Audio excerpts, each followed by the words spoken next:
Es wird, weil es ein musikalischer Begegnungsabend ist, natürlich auch viel Musik geben. Hallo und ein herzliches Willkommen.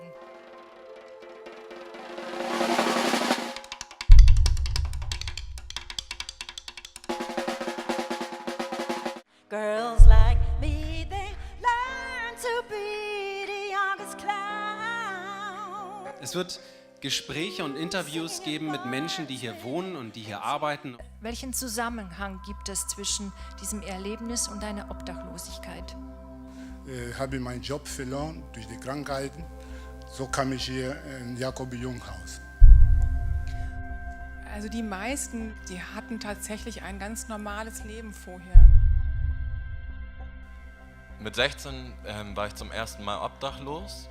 Mein Vater kenne ich nicht und meine Mutter war schizophren und hat Suizid begangen. Wie viel Herz steckt in diesen Geschichten? Das ist mein Leben.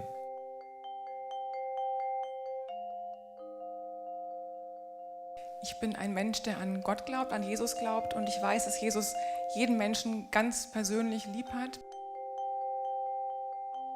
Ich kenne auch dieses Gefühl, sich heimatlos, wohnungslos zu fühlen, sogar wenn man irgendwo drin ist. Also was dann wieder mit Einsamkeit natürlich auch zusammenhängt, dass man sich nicht zugehörig fühlt.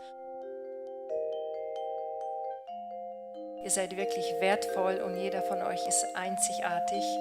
Und wir wünschen euch einfach ganz viel Mut, Kraft und Zuversicht und Träume.